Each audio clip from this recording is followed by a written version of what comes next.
छत्रपति शिवाजी महाराज के बारे में पढ़ना है। मराठा साम्राज्य 6 अप्रैल 1627 में शिवाजी का जन्म होता है। किसके यहाँ पर? शाहजी भोसले। शाहजी भोसले छत्रपति शिवाजी महाराज के कौन थे? पिता। माता कौन थी इनकी? जीजाबाई। अब एक बात सुनिए, छत्रपति शिवाजी महाराज का अधिकतर जो समय बीता वो जीजाबाई के पास में बीता, मतलब अपनी मां के साथ बीता। तो छत्रपति शिवाजी महाराज के जो पिता थे शाहजी भोसले, ये बीजापुर के सुल्तान आदिल शाह के यहां पर प्रथम श्रेणी के सेनापति थे। ठीक, अब बीजापुर कहां पर पड़ता है तो मैं आपको मानचित्र के माध्यम से शुरुआत से ही बताते हुए आया हूं सारी चीजें। तो यहां पर एक सेकंड में देख लेंगे कि भाई देखो, ये जो है वो गुजरात है। गुजरात के नीचे कौन पड़ता है? महाराष्ट्र। फिर क्या पड़ता है? गोवा। और फिर क्या पड़ता है? कर्नाटक। तो गोवा और कर्नाटक के बीच में एक क्षेत्र पड़ता है जहां पर हम क्या बोलते हैं कि भैया ये क्या है? बीजापुर। बीजापुर का जो सुल्तान था जिसका नाम था आदिल शाह। क्या नाम था इसका? आदिल शाह। और बीजापुर को जो सुल्तान था आदिल शाह, जिसके यहां पर प्रथम श्रेणी के सेनापति के रूप में काम कर रहे थे कौन? शाहजी भोसले। इस कारण शाहजी भोसले छत्रपति शिवाजी महाराज को, छत्रपति शिवाजी महाराज SM लिख देता हूं, शिवाजी महाराज को क्या नहीं दे पाए? समय नहीं दे पाए। तो अधिकतर समय किसके पास बीता? जीजा। अब जीजा माता ने वीर शिवाजी को शस्त्र विद्या से लेकर घुड़सवारी से लेकर लगभग सारे जो अस्त्र शस्त्र होते हैं वो सिखाए, राजनीति का पाठ भी पढ़ाया। अच्छा, पाठ पढ़ाने के क्रम में अगर हम आगे देखें तो छत्रपति शिवाजी महाराज के 2 गुरु थे। एक गुरु का नाम क्या था? रामदास। और एक गुरु का नाम क्या था? कोंडदेव। दादाजी कोंडदेव के नाम से जानते हैं इन्हें। तो दादाजी कोंडदेव और रामदास 2 शिवाजी के गुरु थे।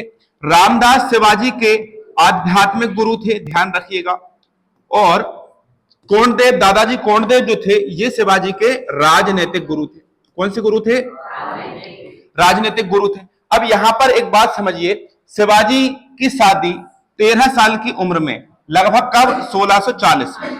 1640 में किसके साथ हो जाती है? साईबाई के। तो शिवाजी की पहली पत्नी का नाम क्या था? क्या नाम था? साईबाई। शिवाजी, छत्रपति शिवाजी महाराज का जन्म कब हुआ था? 1627, 6 अप्रैल। देखिए, हम शिवाजी ना बोलकर छत्रपति शिवाजी महाराज क्यों बोल रहे हैं? छत्रपति का मतलब होता है छाता, छाता या मुकुट या कलश, उसके पति मतलब उसके राजा। तो असली मायने में मुकुट के भी राजा कौन है? छत्रपति शिवाजी महाराज। ठीक है, क्योंकि इन्होंने मुगलों से बहुत संघर्ष किया और ऊपर से लेके, नॉर्थ से लेके साउथ इंडिया तक पूरा परचम लहरा दिया था। ठीक है, मराठा साम्राज्य का। और बड़े पैमाने पर इन्होंने, बड़े पैमाने पर लड़ाइयां लड़ी और बहुत कम लड़ाइयां इन्होंने हारी हैं। ठीक है, और मुगलों को कट्टर जो है एकदम आमना सामना इनका हुआ। औरंगजेब को इन्होंने नाक में दम करके रखा था वीर शिवाजी महाराज ने। इसलिए हम इनको बड़े सम्मान से, क्योंकि बहुत कम ऐसे योद्धा हुए हैं इतिहास में जो मुगलों को सामने आकर टक्कर दी। ठीक है, जैसे मैंने आपको पढ़ा था ना, महाराणा प्रताप, या हम बात करें पृथ्वीराज सिंह चौहान, या उसी क्रम में हम बात करें छत्रपति शिवाजी महाराज, ये बड़े योद्धा हैं जिनका नाम इतिहास में अजर अमर है। इसलिए हम इन्हें छत्रपति के नाम से पुकारते हैं। ठीक है, तो 13 साल की उम्र में इनकी पहली पत्नी का नाम क्या होता है भैया? इनके पिताजी कहां पर जॉब कर रहे थे? आदिल शाह के पास। आदिल शाह कहां की रियासत का था? बीजापुर। कहां की रियासत का था? बीजापुर। अब इनके बारे में अगर अपन बात करें तो देखिए, शाहजी भोसले जो है, इनकी एक और पत्नी थी जिनका नाम क्या था? तुकाबाई मोहिते। तुकाबाई मोहिते मतलब शिवाजी की एक सौतेली माँ। सौतेली माँ बोल सकते हैं ना? क्या बोल सकते हैं? मतलब एक पिता की अगर दूसरी पत्नी भी हो तो तुकाबाई मोहिते शाहजी भोसले की एक और पत्नी थी। और एक पत्नी कौन थी? जीजाबाई, जिनके पुत्र कौन थे? शिवाजी। शिवाजी के गुरु का नाम क्या था? रामदास। एक और गुरु का नाम क्या था? दादाजी कोंडदेव। अच्छा, इनका विवाह कब होता है? 1640 में। विवाह कब होता है इनका? 1640। अब इसी क्रम में एक हमारी बात को ध्यान से समझिए कि भैया शिवाजी का विवाह तो हो गया, लेकिन विवाह के पश्चात कुछ सालों बाद सन 1643 की हम बात करें तो इन्होंने पहला किला जीता। और उस पहले किले का नाम क्या था? सिंहगढ़ का किला। कौन सा किला जीता? तो छत्रपति शिवाजी महाराज ने पहला किला कौन सा जीता? सिंहगढ़। अब हम बात करें 1643 में सिंहगढ़ जीतने के बाद इन्होंने अगला किला जीता कोंडाना, और अगला किला कौन सा जीता? चाकन। लेकिन सिंहगढ़ के बाद 1643 में, 1646 में इन्होंने एक और महत्वपूर्ण किला जीता था जिसका नाम क्या था? क्या नाम था? तोरण का किला। कौन सा किला? तोरण का किला। ठीक है, तो ध्यान रखिएगा, शिवाजी ने पहला किला कौन सा जीता? सिंहगढ़। दूसरा किला कौन सा जीता? तोरण। और आगे कोंडाना भी जीता, चाकन भी जीता, और एक और किला जीता जिसे हम बोलते हैं पुरंदर का किला। आखिर में आप एक संधि पढ़ेंगे जिसको हम कहते हैं पुरंदर की संधि। तो जल्दी बताइए, शिवाजी का जन्म कब होता है? 6 अप्रैल 1627। कहां पर होता है? सिवनेर। अच्छा, सिवनेर कहां पर पड़ता है? महाराष्ट्र। सिवनेर कहां पर पड़ता है? सिवनेर पड़ता है महाराष्ट्र। और सिवनेर में जन्म लेने के कारण ही इनका नाम क्या पड़ा था? शिवाजी। क्या पड़ा था? शिवाजी। अब इन्होंने चाकन का, कोंडाना का, पुरंदर का, तोरण का किला, ये सारे किले ये जीतते हुए जा रहे थे। तो ये सारे किले जीतने के क्रम में जब बीजापुर का जो सुल्तान था आदिल शाह, इसको जब मालूम चलता है कि यार देखो ये शिवाजी तो रुकने का नाम ही नहीं ले रहा है, ऐसे में क्या करें? तो शिवाजी के पिता जो शाहजी भोसले थे उनको आदिल शाह ने क्या कर लिया? गिरफ्तार कर लिया, अरेस्ट कर लिया, या बंदी बना लिया हम कह सकते हैं। तो जब शिवाजी के पिता को बंदी बनाया गया तो छत्रपति शिवाजी महाराज कुछ समय के लिए रुक जाते हैं ताकि वो उनके पिता को नुकसान ना पहुंचाए। तो उस बीच में रुके हुए समय में छत्रपति शिवाजी महाराज बुद्धि से बहुत ज्यादा प्रबल थे, तो उन्होंने क्या किया? उस दौरान अपने जो सैन्य संगठन था ना, इसको मजबूत किया। हालांकि शाहजी भोसले जो थे, शिवाजी के जो पिता, इन्होंने शिवाजी को एक रियासत दे रखी थी जिसको हम बोलते हैं पूना की रियासत। कौन सी रियासत? पूना। तो पूना किसके पास था? शिवाजी के पास। और शिवाजी ने बहुत शून्य से शुरुआत की थी, आप ये समझ सकते हैं कि जीरो से शुरुआत करके छोटे संख्या में सैनिकों को लिया, फिर किले जीते, फिर और बड़ी संख्या में उससे जो पैसा आया और बड़ी संख्या में सैनिकों को, ऐसे अपने सैनिकों को 10, 20, 50, 100, 200, 500 ऐसे करके धीरे धीरे धीरे धीरे करके नींव बड़ी करके और ये सेनाओं को संगठित कर रहे थे। तो जब शिवाजी के पिता शाहजी भोसले को जो आदिल शाह था इसने अरेस्ट कर लिया, तो कुछ समय के लिए शिवाजी रुक जाते हैं और अपने सैन्य संगठन को उस समय पर वो बहुत ज्यादा मजबूत करने का प्रयास करते हैं। लेकिन इसी क्रम में आगे क्या होता है कि इन शिवाजी के जो अधिकारी होते हैं, ये जो अधिकारी होते हैं ये अहमदनगर पर अटैक कर देते हैं। अहमदनगर पर अटैक कर देते हैं। ये जानकारी जब वीर शिवाजी को पता चलती है कि अहमदनगर पर अटैक कर दिया, कि भाई अहमदनगर जो था, अहमदनगर भी यहीं पर पड़ता है महाराष्ट्र में। तो जब अहमदनगर पर अटैक किया तो ये अहमदनगर डायरेक्टली जुड़ा हुआ था दिल्ली के सुल्तान से। अब उस समय दिल्ली का जो सुल्तान होगा वो पूरे देश का शासक था। मतलब ये जो बीजापुर का सुल्तान आदिल शाह था ना, ये भी उसको गुलाम समझ के रखो आप, बहुत बड़ी शक्ति थी, पूरे देश का राजा था, दिल्ली का राजा, जो कि कौन था? औरंगजेब। जो कि कौन था? औरंगजेब। अब औरंगजेब को जब पता चलता है कि अहमदनगर को लूट लिया है छत्रपति शिवाजी महाराज के अधिकारियों ने, अब ये जानकारी जब अहमदनगर की जीतने की जानकारी छत्रपति शिवाजी महाराज को पता चलती है तो छत्रपति शिवाजी महाराज कहते हैं कि भैया ये तुमने क्या कर दिया, ये हमको तो अभी आदिल शाह से लड़ना था, तुम औरंगजेब से टक्कर ले बैठे। हालांकि उससे तो टक्कर होनी ही थी, लेकिन जब बड़े पैमाने पर होती। तो अब यहां पर कहानी ये हो जाएगी कि चलो भाई, अगर ये किला लूट ही लिया है तो आगे एक और किला पड़ता है उसी के पास में। उस किले का नाम क्या है? जुन्नार का किला। कौन सा किला पड़ता है? जुन्नार। तो जुन्नार के किले को ही लूट लो। तो क्या कर लिया इन्होंने? जुन्नार के किले को भी लूट लिया। तो अहमदनगर के किले को भी लूटा और कौन सा किला लूट लिया? जुन्नार के किले को भी लूट लिया। अब यहां पर कहानी ये होती है कि जब ये बातें औरंगजेब को पता चलती हैं तो औरंगजेब क्या करता है? औरंगजेब आदिल शाह के ऊपर दबाव बनाता है। क्या बनाता है? दबाव। और दबाव बनाते समय औरंगजेब आदिल शाह से कहता है कि अगर तूने छत्रपति शिवाजी को नहीं मारा तो मैं तुझे निपटा दूंगा। अब आदिल शाह के ऊपर बड़ा प्रेशर आ गया। तो आदिल शाह का एक सेनापति था जिसका नाम क्या था? अफजल खान। क्या नाम था? अफजल खान। अब अफजल खान जो व्यक्ति था, जो बहुत ताकतवर, बहुत बुद्धि से शक्तिशाली, शरीर से भी उतना ही शक्तिशाली और बहुत चतुर था। तो अफजल खान ने शिवाजी के पास एक मैसेज पहुंचाया और शिवाजी से कहा कि शिवाजी, हमें तुमसे मिलना है प्रतापगढ़ में। प्रतापगढ़ अफजल खान का किला था। ठीक है, तो कहां पर मिलने के लिए बुलाया? अरे बताएं भाई, अफजल खान ने शिवाजी को कहां मिलने के लिए बुलाया? प्रतापगढ़। प्रतापगढ़ किसका किला था? जल्दी बताएं। अफजल खान का। तो छत्रपति शिवाजी महाराज ने बोला कि ठीक है हम आ जाएंगे, लेकिन अफजल खान ने, किसने? अफजल खान ने ये शर्त रखी कि तुम अकेले आना, तुम्हारे पास सिपाही नहीं होना चाहिए, किसी प्रकार के हथियार नहीं होना चाहिए, और हम तुमको यहाँ प्रत्यक्ष मिलेंगे, हमारे साथ भी कोई सिपाही, कोई सेना नहीं होगी। ये बात किसने कही? अफजल खान ने। लेकिन छत्रपति शिवाजी महाराज दिमाग और बुद्धि से बहुत तेज थे। उनको पता था कि मुगलों को धोखा देना बहुत पुरानी आदत है, क्योंकि इन्होंने पहले भी धोखा दिया भाई। पृथ्वीराज सिंह चौहान के सामने भी आपने देखा होगा कि पढ़ाया था ना कि तलवार गिर गई सामने वाले की, तू ये ले तलवार ले ले, मेरी तलवार से लड़ ले, मैं निशस्त्र पे हथियार नहीं उठाऊंगा, तेरे पास हथियार नहीं है, मैं तुझे नहीं मारूंगा, तू नीचे झुक के प्रणाम कर लेगा, मैं तुझे माफ कर दूंगा। तो इस तरह की जो कहानी हुई, शिवाजी को मालूम था कि भैया देखो राजपूत अगर खत्म हुए हैं तो सबसे बड़ा कारण उसका क्या है कि उनके नीति नियम के मतलब नियम से चलने वाले हैं, और मैं नियम से चला तो मेरी भी कहानी। तो शिवाजी जो है ना खतरनाक लड़ाई लड़ते थे, उनने कहा जैसा दुश्मन होगा उससे उसी भाषा में बात करेंगे रे भाई। तो अफजल खान ने मिलने के लिए बुलाया शिवाजी को अकेले, लेकिन शिवाजी पहुंच गए सेना लेकर, ठीक है, और सेना को कहां छुपा दिया, जंगलों में। अब प्रतापगढ़ के किले में 6.5 फीट की हाइट का अफजल खान, बड़ा शरीर से ताकतवर और चुस्त दुरुस्त, जब छत्रपति शिवाजी महाराज से मिलता है तो शिवाजी से मिलकर गले लगने का प्रयास करता है, और शिवाजी जैसे ही उसे गले लगाते हैं तो वो शिवाजी को एक ही हाथ से ऐसा दबोच लेता है, गर्दन मसककर उनकी पीठ में छुरा घोंपने का प्रयास करता है। लेकिन वो अनजान था कि शिवाजी ठहरे बहुत चतुर बुद्धि के। तो शिवाजी ने उस समय क्या पहनकर गए थे, स्टील का एक कवच। तो कवच, तो वो चाकू मारे तो उनकी पीठ में चाकू ही नहीं गड़े। वो बोले यार हो क्या रहा है, इतने में शिवाजी ने से पीछे गले मिलाते हैं तो पीछे हाथ होते हैं ना दोनों, शिवाजी ने उंगलियों में बगनखा पहना था। बगनखा मतलब बाघ के नाखून से भी ज्यादा घातक और खतरनाक, और पहने लोहे के वो शस्त्र थे। तो ऐसे ऐसे हाथ खोले और अफजल खान को जोर से पकड़ा, तो पीठ में जो बगनखे को धसाया और फाड़ दिया बीच में से। किसको, अफजल खान। किसने फाड़ दिया, छत्रपति शिवाजी महाराज ने अफजल खान को फाड़ दिया। अब भैया ये घटना जो है, ये घटना है 1659 की। कब की घटना है, 1659 की। यार देखो 27 में जन्मा बालक 59 में आप देख लो, ज्यादा समय नहीं हुआ है भैया। इतने कम समय में अच्छे अच्छे दुश्मनों को उखाड़ कर फेंक रहा है, और उठा के सीधा प्रतापगढ़ पर क्या कर लेता है, कब्जा कर लेता है।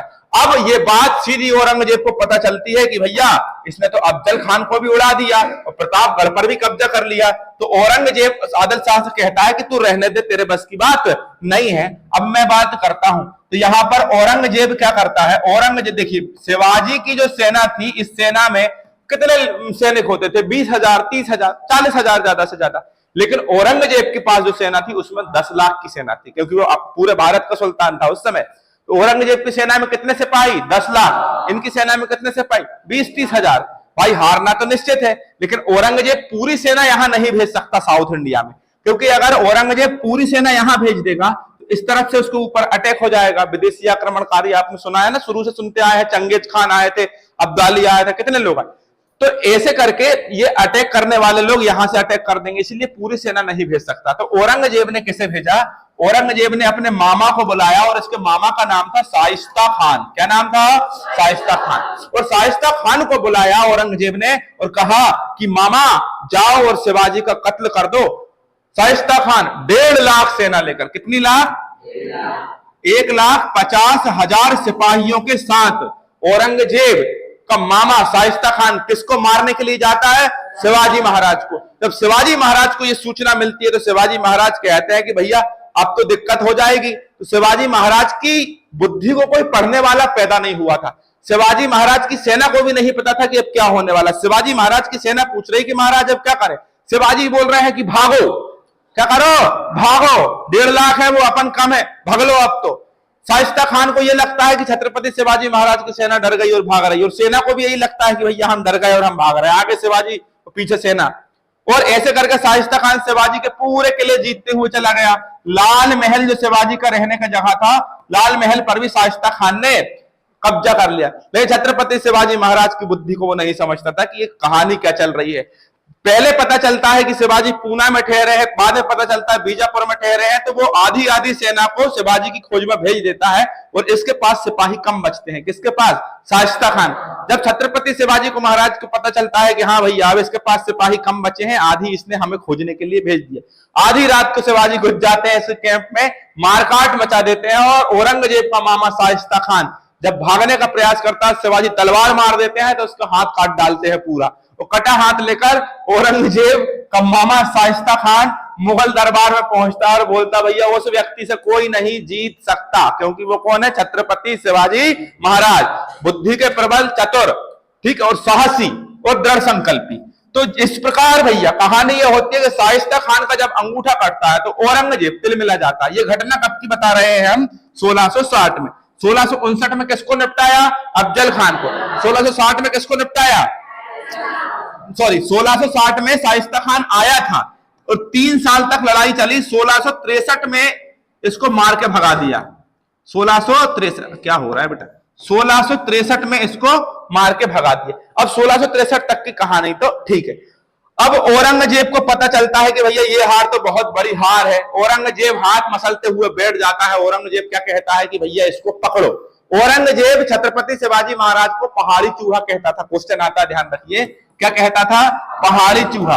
अच्छा, पहाड़ी चूहा क्यों कहता था बताइए? क्योंकि इस क्षेत्र में जो पश्चिमी घाट है, यहाँ पर बहुत सारी पर्वत श्रृंखला है। पश्चिमी सह्याद्री बोलते हैं इसको, ज्योग्राफी में पढ़ाऊंगा। कुद्रेमुख की चोटी है, महाबलेश्वर है, बहुत सारी चोटियां हैं यहाँ पर, ठीक है। तो यहाँ पर पहाड़ पर्वत बहुत ज्यादा है और यहीं पर ये कौन सा पर्वत है? सतपुड़ा। तो बड़े बड़े पर्वतों को लांघकर साउथ इंडिया में जाना बहुत बड़ी चुनौती थी मुगल सेना के लिए। औरंगजेब बोलता है कि 1.5 लाख सेना भेजी, इतना सारा नुकसान हुआ, शाइस्ता खान का भी, मामा का भी हाथ काट दिया और मामा को भी गुस्सा आ गई तो मामा को भी औरंगजेब ने दंड दे दिया कि तुम छोटे से पहाड़ी चूहे को नहीं पकड़ पाए। तो यहां पर देखिए शिवाजी की लड़ने की एक नीति थी। शिवाजी कैसे लड़ाई करते थे? शिवाजी को पता है भाई 1.5 लाख की फौज को मारना है और हम 20,000 है तो आमने सामने जाएंगे, खत्म हो जाएंगे। राजपूत तो अपन है नहीं है, ठीक है, और उनके जैसा बनना भी नहीं है अपने को। राजपूत सीधे भिड़ जाते थे, उन्होंने कहा हो रहे तुम 1 लाख हो गए। देखा ना यार, अपन ने काट पीट डालते थे, लेकिन ये है कि बहुत भले हार जाते थे, खुद कट मिट जाते थे। शिवाजी को पता था ऐसा नहीं करना रे बाबा।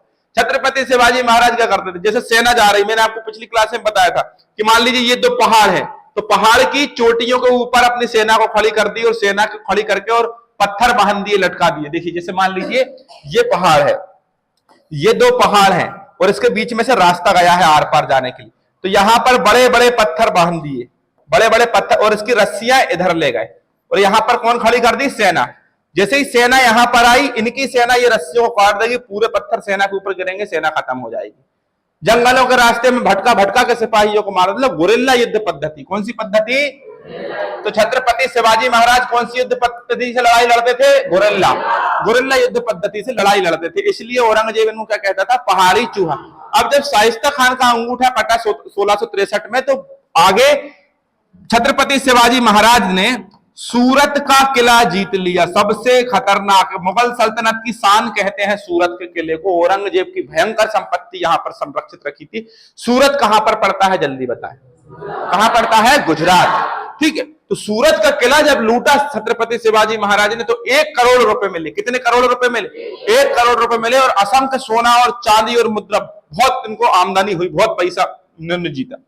तो अब औरंगजेब ने समझ गया था कि भैया अब शिवाजी के ऊपर अंकुश लगाना निश्चित है, नहीं तो ये धीरे धीरे करके ऊपर और नीचे चारों तरफ देश पर कब्जा कर लेगा। तो औरंगजेब बहुत ज्यादा डरा हुआ था। अब औरंगजेब क्या करेगा भैया? लड़ाई लड़ने के लिए किसको भेजेगा? जयसिंह। किसको भेजेगा? जयसिंह। अब देखिए भैया, जयसिंह कौन रहे थे? राजपूत। अब औरंगजेब बड़ा समझदार था। औरंगजेब को पता था, अच्छे तरह से पता था कि मुगल इससे नहीं लड़ पाएंगे छत्रपति शिवाजी महाराज से। एक ही शक्ति है जो लड़ सकती, वो है कौन? राजपूत। क्योंकि ये हर तरह की लड़ाई लड़ने में माहिर थे, हर तरह से ये लड़ाई लड़ सकते थे, ठीक है, योद्धा थे। तो जयसिंह जो महाराज थे, ये इनको भेज देते हैं शिवाजी को पकड़ने के लिए। अब जयसिंह क्या करे भाई? जयसिंह के पास भी उतनी बड़ी, जयसिंह अलग भी होना चाहे औरंगजेब से तो नहीं हो सकता है ना, क्योंकि उतनी बड़ी रियासत इनकी थी नहीं, तो अधीन रहकर काम करना पड़ता था। तो जो जयसिंह थे वो पकड़ने के लिए जाते हैं शिवाजी महाराज को और पकड़ने में कामयाब भी हो जाते हैं और युद्ध होता है यहां पर, और युद्ध के तहत छत्रपति शिवाजी महाराज हार जाते हैं। इस हार में शिवाजी को बहुत बड़ा लॉस होता है और जीते हुए 35 किले में से लगभग 23 किले शिवाजी से वापस छुड़ा लिए जाते हैं और शिवाजी के बड़े पुत्र जो थे, जिनका नाम था संभाजी महाराज, इनको पकड़कर कहां ले जाया जाता है? मुगल दरबार में। किसको? संभाजी महाराज को, ठीक है। शिवाजी की पत्नी का नाम क्या था? साईबाई, साईबाई निंबालकर, ठीक है। तो छत्रपति संभाजी महाराज जो थे वो उन्हीं के लड़के थे। तो संभाजी महाराज को कहां ले गए? मुगल दरबार में। आगे चल के सन 1666 की बात करें, यही एक बात और ध्यान रखिए, जब छत्रपति शिवाजी महाराज हार जाते हैं तो यहां एक संधि होती है, जिस संधि का नाम क्या था? पुरंदर की संधि। और यह प्रश्न आपसे पूछा जाएगा, पुरंदर की संधि कब हुई थी? सन 1665। किस किस के बीच में? औरंगजेब और छत्रपति शिवाजी महाराज। और ध्यान रखिएगा, 35 में से 23 किले शिवाजी के चले गए थे और उनके बड़े लड़के संभाजी महाराज को भी बंदी बनाकर ले जाया गया था।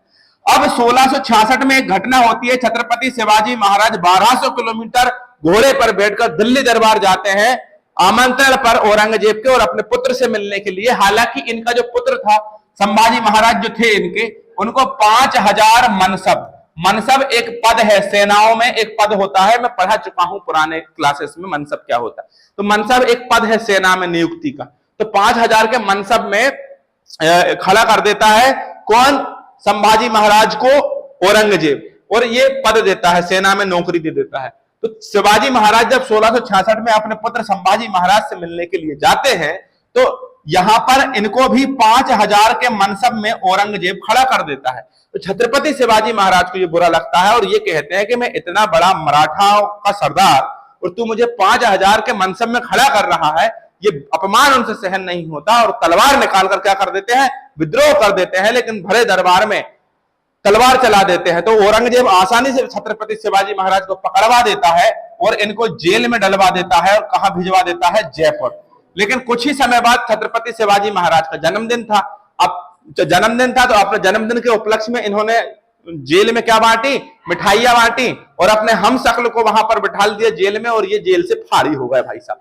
ठीक है, पकड़ ले, कहां से पकड़ेगा। औरंगजेब की नाक में क्या कर दिया था इन्होंने, दम, और यहां से क्या हो गए, गायब हो गए। कौन गायब हो गए, छत्रपति शिवाजी महाराज, और संभाजी महाराज को भी ले आए। अब जब गायब हो गए तो शिवाजी महाराज ने कहा कि अरे ठीक है, अब तू पकड़ के दिखा मेरे को। 1670 में सूरत को फिर लूटा इन्होंने आकर। क्या किया, सूरत को फिर से लूटा, और कितनी बार लूटा, 2 बार लूटा। कितनी बार लूटा, 2 बार। 2 बार सूरत को लूटा और सन 1674 में स्वयं का राज्याभिषेक करा दिया। और राज्याभिषेक किससे कराया, गंगा भट्ट पंडित, बनारस का था ये गंगा भट्ट पंडित। गंगा भट्ट पंडित से क्या करा दिया, राज्याभिषेक करा दिया। और किस विधि से राज्याभिषेक कराया पूछे तो बता देना, वैदिक विधि से राज्याभिषेक करा दिया। किस विधि से, वैदिक विधि से राज्याभिषेक करा दिया, ध्यान रखिए। और यहां पर इन्होंने अपने आप को एक उपाधि भी दे दी है, वो उपाधि कौन सी है, छत्रपति। तो छत्रपति शिवाजी महाराज, ये उपाधि इन्होंने अपने आप को दे दी। लेकिन इनके जो राज्याभिषेक हुआ, कहा जाता है कि 11 वर्ष के मतलब 11 दिन के बाद इनकी माताजी जो थी जीजाबाई, उनका देहांत हो जाता है। तो ये सन जून में यहां पर वैदिक विधि से कराते हैं राज्याभिषेक, और सितंबर में ये फिर से, सितंबर में कैसे लिखा था, सितंबर, ये सितंबर में दोबारा राज्याभिषेक कराते हैं। और दोबारा कब कराते हैं भाई, 1674 में ही फिर से राज्याभिषेक कराते हैं। और ये राज्याभिषेक किस विधि से होता है, तांत्रिक विधि से। किस विधि से होता है, तांत्रिक विधि से ये अभिषेक होता है। ठीक है, शिवाजी महाराज ने कितनी बार राज्याभिषेक कराया था, 2 बार। किस किस विधि से, वैदिक विधि से, वैदिक विधि से और वैदिक विधि से और अब आगे हम बात करें, 1678 में आखिरी में एक किला जीतते हैं कर्नाटक का, और इस कर्नाटक के किले का नाम क्या होता है, जिंजी का किला।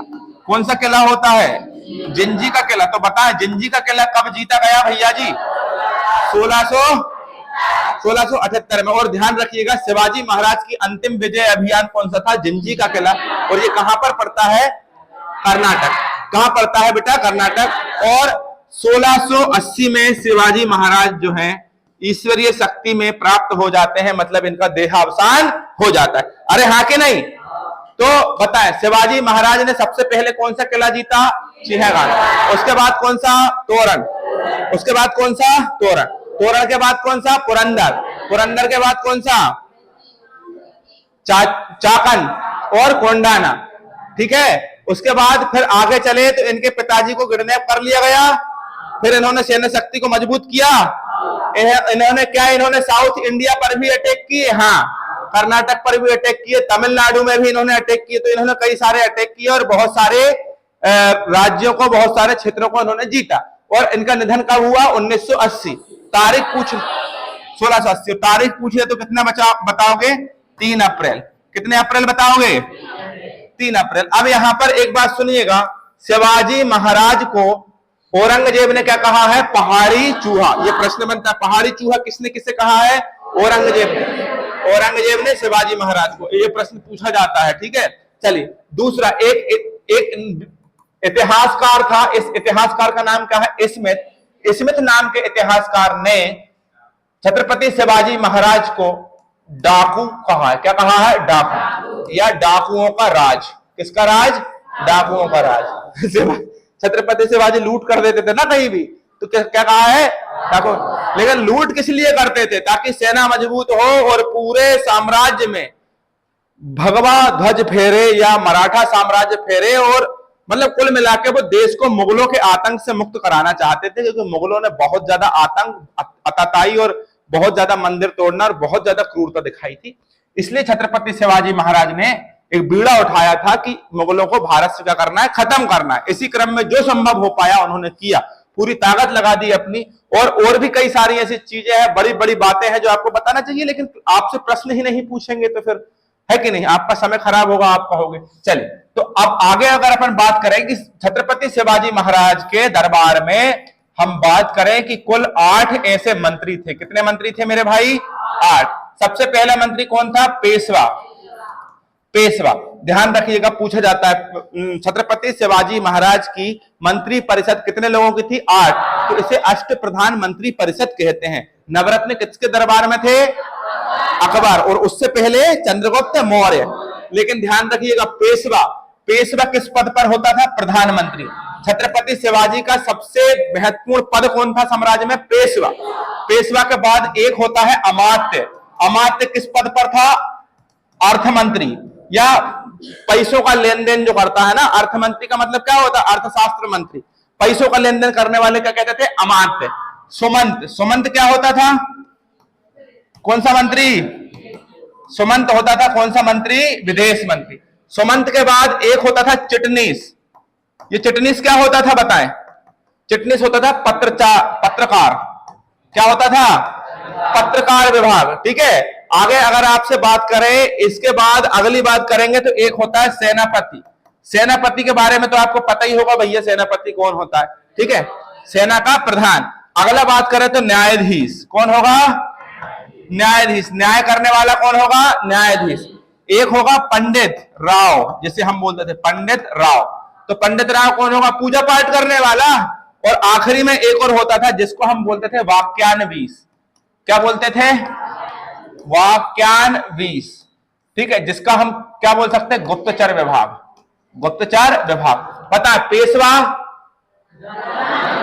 अमात्य, सुमंत, चिटनीस, सेनापति, न्यायाधीश, पंडित राव, पंडिताई कर वाक्यान्वीस की बात करें तो गुप्तचर विभाग। अब एक बात बताइए, पहाड़ी चूहा औरंगजेब ने कहा है, डाकुओं का राज किसने कहा है? इसमें। अच्छा, अब शिवाजी महाराज के समय पर कुछ टैक्स भी चलते थे, वो भी देख लीजिए। ठीक है, चल, शिवाजी महाराज के समय पर कुछ टैक्स चलते थे। पहला टैक्स होता था चौथ, और दूसरा चौथ होता था सरदेशमुखी। सरदेशमुखी। ठीक है, चौथ का मतलब होता है 1/4, सरदेशमुखी का मतलब होता है 1/10। चौथ का मतलब यह होता है कि भैया ये जो टैक्स अगर आप हमें देंगे तो हम आपके ऊपर अटैक नहीं करेंगे। अगर आप हमारे आक्रमण से बचना चाहते हो तो हमें कितना टैक्स दे दो? 1/4। लेकिन अगर आप हमारी रियासत में ही हो, आप हमारी रियासत में ही हो और आप चाहते हो कि कोई और आपके ऊपर अटैक ना करे, तो आप हमें कितना टैक्स देंगे? 1/10। कितना टैक्स देंगे? 1/10। याद रखिएगा, एक और क्वेश्चन बन सकता है कि the father of Indian navy, the father of Indian navy, भारतीय नौसेना का पिता किसे कहते हैं? छत्रपति शिवाजी महाराज। ठीक है, और छत्रपति शिवाजी महाराज किस युद्ध पद्धति में पारंगत थे? गुरिल्ला। कौन सी पद्धति? गुरिल्ला। तो यहां पर समाप्त होता है कौन सा टॉपिक? छत्रपति शिवाजी महाराज का टॉपिक समाप्त होता है। चलिए, अब आपको पता है कि छत्रपति शिवाजी महाराज की कितनी पत्नियां थी? 2। एक कौन थी? यहां पर लिखते हैं, एक शिवाजी महाराज की कितनी पत्नियां थी? 2। एक पत्नी का नाम क्या था? साईबाई। क्या नाम था भैया? साईबाई। और एक पत्नी का नाम क्या था? सोयराबाई। क्या नाम था? सोयराबाई। साईबाई के बारे में अगर हम बात करें तो ये सबसे पहली पत्नी थी। इनके पुत्र का नाम था संभाजी महाराज। क्या नाम था? संभाजी महाराज। और सोयराबाई के पुत्र का नाम था राजा राम। क्या नाम था?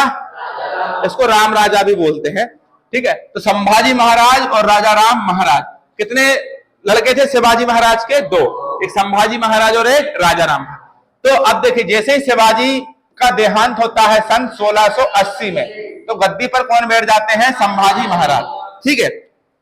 ये बड़े पुत्र थे, इसलिए कायदे से किसको बैठना चाहिए? संभाजी महाराज।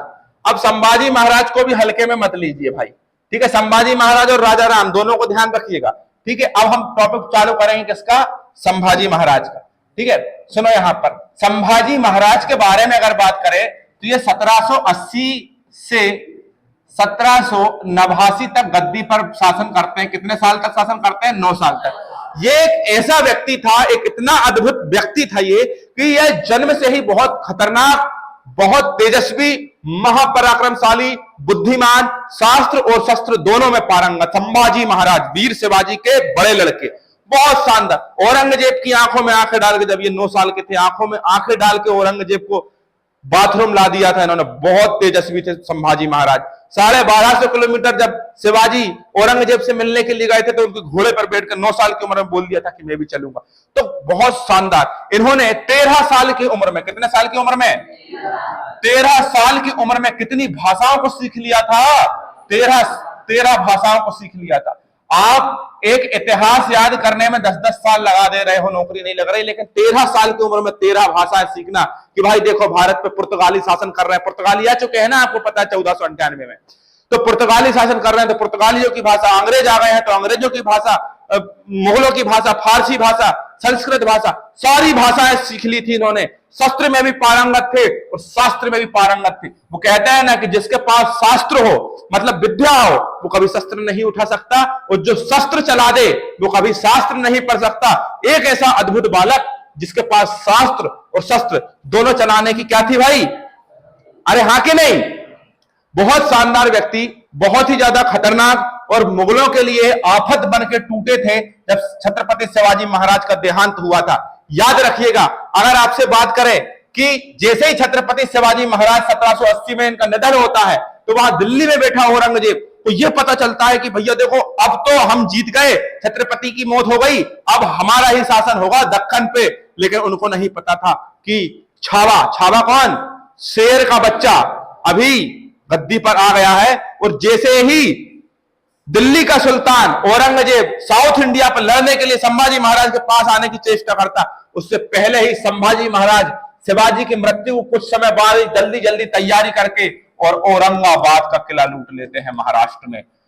औरंगाबाद को जब लूटते हैं तो लूटते ही नहीं, साफ चूप कर देते हैं। जब पता चलता है, औरंगजेब देखने के लिए जाता है साउथ इंडिया में कि ये कौन है, किसने लूट करी, कि नया छत्रपति आ गया है। अरे वो तो मर चुका ना शिवाजी, अरे वो नहीं, उसका बेटा कौन? संभाजी महाराज। लूट लिया औरंगाबाद का किला, बहुत बड़ा किला था, और असंख्य संपत्ति यहां से संभाजी महाराज ने प्राप्त करी, और लूट के सीधा संदेश दे दिया औरंगजेब को कि भैया युद्ध करना है तो आमने सामने आजा।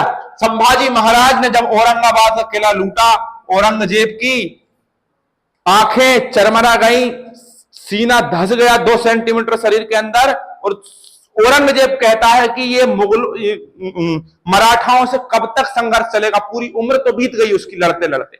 तो यहां पर कहानी ये होती है कि औरंगजेब अब कोशिश करता है कि अगर छत्रपति संभाजी महाराज को पकड़ना है तो इसके लिए क्या करो, साउथ इंडियन में देखो, यहां से यहां तक इनका शासन फैल चुका है। औरंगजेब बैठा है दिल्ली में, लेकिन यहां साउथ में भी बहुत सारे छोटे छोटे राजा हैं, और यहां गोवा है। यहां गोवा में कौन बैठा है भैया? पुर्तगाली। कौन बैठा है? यहां पुर्तगाली बैठे हुए हैं। तो औरंगजेब ने कोशिश करी कि पुर्तगालियों से मिल जाऊं, साउथ इंडिया के सभी छोटे छोटे शासकों को अपने साथ मिला लूं, तो यहां पुर्तगाली अटैक करेंगे छत्रपति संभाजी महाराज के ऊपर, यहां के लोग भी अटैक करेंगे, और ऊपर से मैं मारूंगा, तीनों तरफ से संभाजी महाराज को मारेंगे, काम खत्म हो जाएगा। तो ये छत्रपति संभाजी महाराज तो वीर शिवाजी के लड़के थे, इनको सारी चीजें मालूम थी कि भैया अब क्या होने वाला है। तो छत्रपति संभाजी महाराज पहले ही अटैक कर देते हैं किसके ऊपर? पुर्तगालियों के ऊपर, और पुर्तगालियों को उखाड़ कर फेंक देते हैं गोवा से और कोच्चि से, पूरी तरह से कोच्चि से निस्ते नाबूद करके फेंक देते हैं संभाजी महाराज, और आदेश देते हैं, क्योंकि उस समय औरंगजेब जो था एक मिशन पर था। औरंगजेब किस पर था? एक मिशन पर था, धर्म परिवर्तन। जो धर्म परिवर्तन करता था औरंगजेब उसका स्वागत करता था, जो धर्म परिवर्तन नहीं करता था। कौन सा 1680? अरे यार बेटा 1600 पढ़ा, बोल तो सही रहा हूं ना, ठीक है, वो जल्दबाजी में हो जाता है, ठीक है, सॉरी, माफ कीजिएगा, भूल चूक माफ। 1680 सन में हमेशा गड़बड़ कर देता हूं मैं, तो सन को थोड़ा सा देख लीजिएगा, ठीक है। औरंगजेब कहां था, हम भूल गए। तुम लोग सो का रहे हो? टीना उठ जा बेटा, तू ऐसी का गेहूं काट के आती है ये ना, हरवाई करके। और चलो कहां थे? औरंग, सीधा उठा लो, फोन आ रहा है, उठा लो, बात कर लो। औरंगजेब के सामने धर्म परिवर्तन का एक बहुत बड़ा मिशन था, औरंगजेब उस मिशन पर निकला था। तो संभाजी महाराज ने सीधा कह दिया था, किसको? अपने प्रदेश की जनता और आसपास के शासकों को कि ध्यान रखना, अगर सूचना मिल गई कि तुमने धर्म परिवर्तन किया है, उखाड़ कर फेंक दूंगा, नस्लें खत्म कर दूंगा, अगर एक व्यक्ति ने भी औरंगजेब का साथ दिया तो। इस प्रकार संभाजी महाराज गुस्से में क्रोधित होकर औरंगजेब के साथ मिलने वाले सभी शासकों को डरा दिया, और औरंगजेब फिर एक बार क्या करते रह गया? हाथ मलते रह गया। यहां पर ध्यान रखिएगा, संभाजी महाराज इतने ज्यादा समझदार, इतने तेजस्वी और इतने पढ़े लिखे थे। उन्होंने क्या कहा? रबर के पेड़ से रबर निकालो और उस रबर का क्या बनाओ? कपड़ा, और जो तुम्हारा तीर है उस तीर के ऊपर रबर का कपड़ा लपेट दो, आगे नुकीले वाले हिस्से को तेल में भिगा दो, पीछे वाले हिस्से पर बारूद लगा दो। तुम्हें पता रबर जल्दी से जलती नहीं है, खेत जलाने के लिए वगैरह करने के लिए रबर का टायर लेकर जाते हैं। तो उन्होंने इन्वेंशन किए नए नए। जैसे ही वो धनुष से तीर को छोड़ रहे हैं तो यहां नुकीले हिस्से पर तेल लगा हुआ है, यहां पर आग जलाई, आग ने किसको पकड़ लिया? रबर को।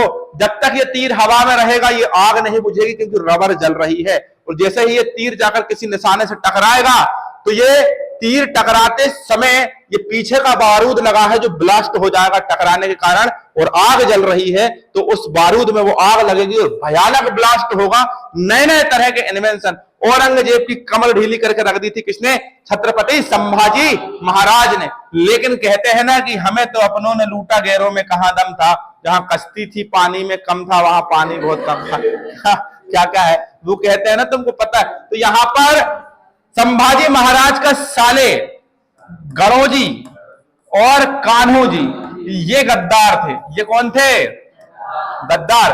संभाजी महाराज ने वेतन को लेकर इनसे वाद विवाद हुआ होगा, कुछ वेतन को लेकर तो नहीं हुआ, झूठी बातें हैं। वेतन देने में तो संभाजी महाराज को किताबों में ऐसा लिखा हुआ है, लेकिन ये गद्दार थे। ये किसी प्रकार से संभाजी महाराज का राज्य हथियाने की कोशिश कर रहे थे। तो इन्होंने गुप्त औरंगजेब को गुप्त रास्ता बता दिया संभाजी महाराज तक पहुंचने के लिए। वो रास्ता केवल संभाजी महाराज के अपने कुछ लोग ही जानते थे। उसी रास्ते से ध्यान रखिएगा, औरंगजेब अटैक करता है किसके ऊपर? संभाजी महाराज के ऊपर। और संभाजी महाराज के जो 7 सबसे विश्वास पात्र व्यक्ति थे, जिनका नाम क्या था? कवि कलश। क्या नाम था?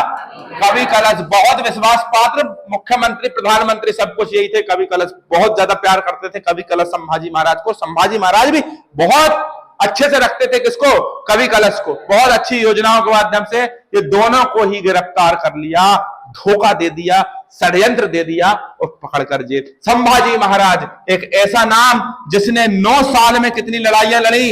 120, और 120 लड़ाइयां जीती, एक भी लड़ाइयां नहीं हारी। किसने? संभाजी महाराज। जिसको पकड़ लिया गया किसके द्वारा?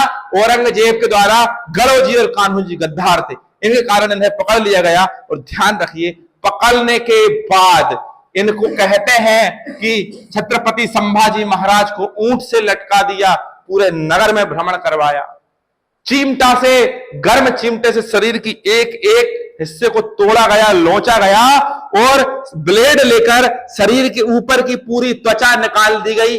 आंखों में गरम सरिया करके, आंखें में सरिया करके घुसेड़ दिया, गरम गरम सरिया आंखें फोड़ दी, जीभ लोच दी गई, उखाड़ दी गई। 40 दिन तक भयंकर प्रताड़ित किया, और आखिर में करके संभाजी महाराज और कवि कलश दोनों की क्या हो गई बेटा? डेथ हो गई। एक बहुत बड़ा साम्राज्य जो था क्या हो गया? ढह गया।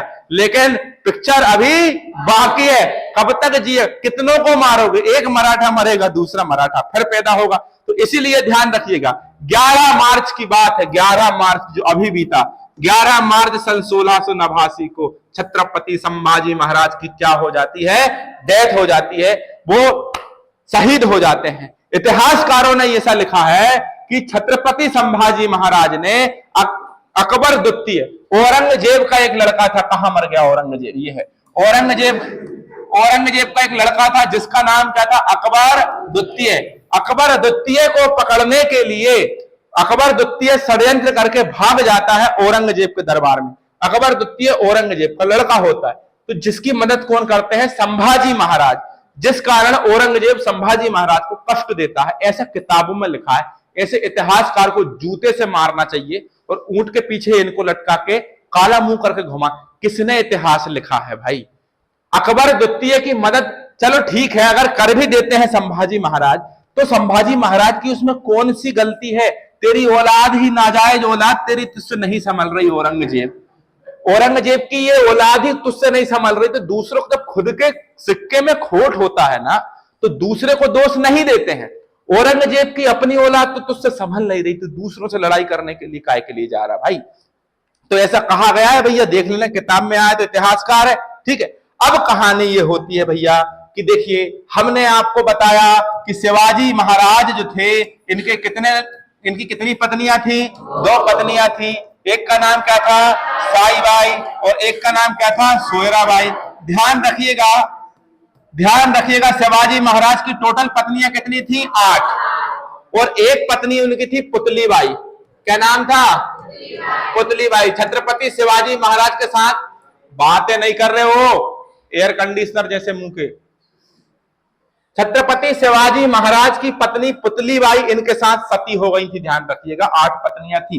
साईबाई के बारे में अगर हम बात करें तो इनके लड़के कौन थे? संभाजी महाराज।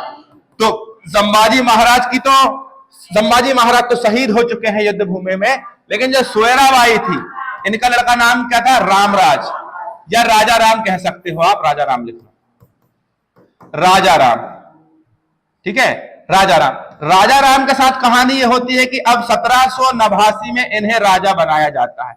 ये बुद्धि से ये भी उतने ही तेज थे। इन्होंने अपनी राजधानी कहां ले गए? सतारा। कहां ले गए? सतारा। ध्यान रखिएगा, छत्रपति शिवाजी महाराज ने जब राज्याभिषेक कराया था 1674 में, तो राजधानी रायगढ़ बनाई थी। ये आईएमपी क्वेश्चन है, आईएमपी। छत्रपति शिवाजी महाराज ने राजधानी किसे बनाई थी? रायगढ़। लेकिन रायगढ़ से राजधानी हटाकर कहां ले जाते हैं? सतारा। कौन ले जाते हैं? राजा राम। लेकिन राजा राम की भी मृत्यु हो जाती है सन 1700 में। कब मृत्यु हो जाती है? 1700। अब राजा राम की जब मृत्यु हो जाती है 1700 में, तो भैया जी क्या हो गया? सही तो लिखा है भैया। अच्छा, ये 1700, हाँ 1689 है ये, सॉरी, वो सन में मैं बता रहा ना, बोलूंगा सही तो। 1700, तो 1700 में मृत्यु हो जाती है राजा राम की। अब राजा राम के एक लड़के थे जिनका नाम क्या था? शिवाजी द्वितीय। शिवाजी द्वितीय। अब भैया ये छत्रपति बन जाते हैं। ये क्या बन जाते हैं? औरंगजेब परेशान कि शिवाजी को हटाया, संभाजी आ गए, संभाजी को हटाया, राजा राम आ गए, राजा राम को हटाया, अब शिवाजी द्वितीय आ गए छत्रपति। भैया औरंगजेब बड़ा परेशान। अब यहां पर देखिए, शिवाजी द्वितीय अल्पवयस्क थे, मतलब उम्र के छोटे थे, इसलिए इनकी मां का नाम क्या था? ताराबाई। क्या नाम था? ताराबाई ने छत्रपति शिवाजी महाराज के वंशज शिवाजी द्वितीय को सामने रखकर पीछे से शासन किया। ध्यान रखिएगा, मराठा साम्राज्य की सबसे योद्धा महिला अगर किसी को कहते हैं तो कैसे कहते हैं? ताराबाई। क्योंकि इस समय सब कुछ खत्म हो चुका है, अब यहां पर कोई ऐसा नहीं बचा तो शासन संभाले। उस समय पर ताराबाई ने मराठा साम्राज्य की नाक बचा के रखी थी। तो मराठा साम्राज्य की सबसे योद्धा महिला किसे कहते हैं? ताराबाई को। अब ध्यान रखिएगा, संभाजी को तो ले गए थे पकड़ के, 40 दिन तक यातनाएं दी और इनको मार दिया गया, ठीक है। कितनी तारीख को इनको खत्म हो गए थे? 11 मार्च 1689 में। ये तारीख लिखना याद, 11 मार्च 1689 को इनकी हत्या हो गई थी, ठीक है। लेकिन संभाजी महाराज के साथ साथ इनका एक लड़का जिसका नाम था साहू जी। भैया ये भी बहुत खतरनाक व्यक्ति, इनको भी अरेस्ट कर लिया था, इनको भी क्या कर लिया था, अरेस्ट कर लिया। अब कहानी सुनिए। 17 देखिए, साहू जी अभी जीवित हैं, जो कहां पर है बेटा, जेल में। साहू जी कहां पर है, जेल में। संभाजी शहीद हो चुके हैं, शिवाजी द्वितीय गद्दी पर बैठे हैं, राजा राम जो कि इनके पिता थे ये भी क्या हो चुके हैं, शहीद। तो अभी व्यक्ति कितने बचे हैं, दो, एक शिवाजी द्वितीय जो राजा राम के लड़के हैं, हाँ कि नहीं, और एक साहू जी महाराज जो संभाजी महाराज के लड़के हैं। अब 1707 में औरंगजेब मर जाता है। कौन मर जाता है, औरंगजेब। कुत्ते की मौत मरता है ये औरंगजेब। तो 1707 में जब औरंगजेब मर जाता है तो अब गद्दी पर कौन आएगा। औरंगजेब जब मरा तो उसके 3 लड़के थे, मुअज्जम, आजम, कामबख्श। तो ये आपस में लड़ते हैं सियासत को लेकर। तो मुअज्जम जीत जाता है, दोनों भाइयों को खत्म कर देता है, सगे भाइयों को, जीत जाता है। मुअज्जम जिसका नाम था बहादुर शाह, इसको हम शाह ए बेखबर भी कहते हैं, उसने साहू जी को छोड़ दिया। 1707 में साहू जी को उसने छोड़ दिया। साहू जी जेल से बाहर आ गए, निकाली तलवार, कहां है मेरा मराठा साम्राज्य। देखा तो अपना ही सगा भाई बैठा है। तो कुछ मतभेद हुए। अब मतभेद तो भाई देखो यार हर घर में होते हैं, कोई बड़ी बात नहीं। तो मतभेद हुए तो साहू जी महाराज और राजा राम जो थे इनके बीच में लड़ाई हुई। 1707 में एक युद्ध हुआ जिसे हम कहते हैं खेड़ा का युद्ध। और इस खेड़ा के युद्ध में जीत गए कौन, साहू जी महाराज। प्रबल थे भैया, बुद्धि संभाजी महाराज के लड़के यार। देखिए, तो ये जीत जाते हैं और 1708 को ये क्या कराते हैं भैया जी, राज्याभिषेक कराते हैं। अब हार कौन जाता है जल्दी बताइएगा, कौन, शिवाजी द्वितीय, जिनकी मां कौन थी, ताराबाई। तो ये ताराबाई कहां भाग जाती है, कोल्हापुर भाग जाती है, मतलब कह सकते हैं कि चली जाती है, माफ कीजिएगा। तो ताराबाई कहां चली जाती है, कोल्हापुर। तो कोल्हापुर में यहां से शासन चलाती है और रायगढ़ से शासन कौन चलाते हैं, अरे बताए ना भैया, रायगढ़ शासन कौन चलाते हैं, साहू। अब साहू जी महाराज गद्दी पर बैठ चुके हैं और मुगल सल्तनत में कोई ऐसा है नहीं, कोई ऐसा।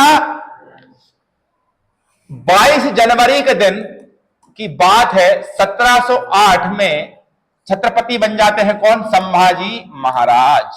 ओ साहू जी महाराज, साहू जी महाराज, ठीक है।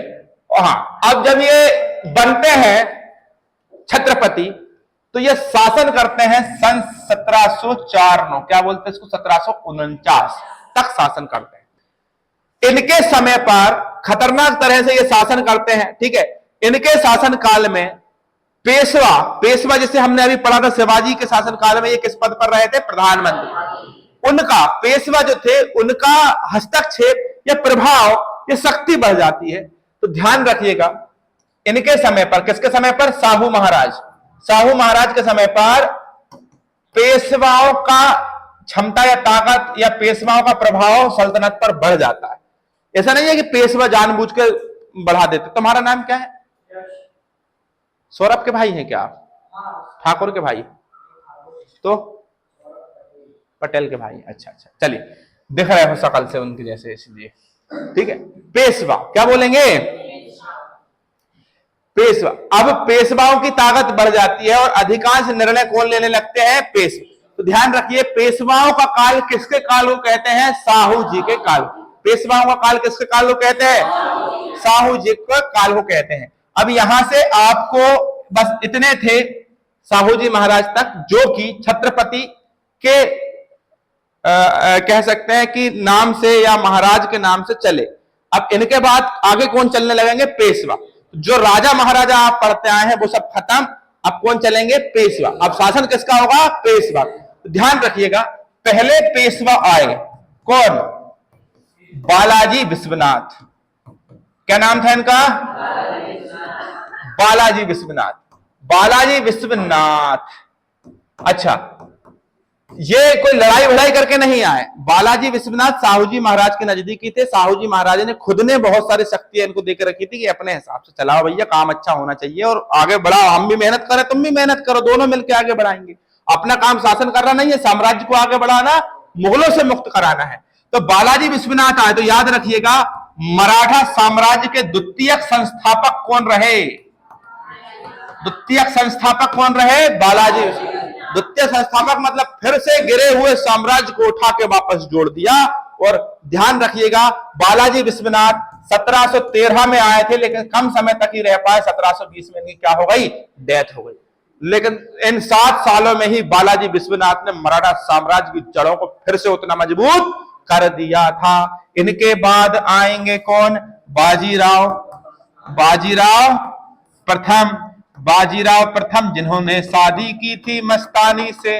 अब ये मस्तानी से शादी करेंगे तो चूंकि इनकी एक और पत्नी थी, 2 पत्नियां हैं, अब वो दोनों पत्नियां आपस में लड़ेंगी और लड़ने के कारण बीच में कौन पिसेंगे, बाजीराव प्रथम।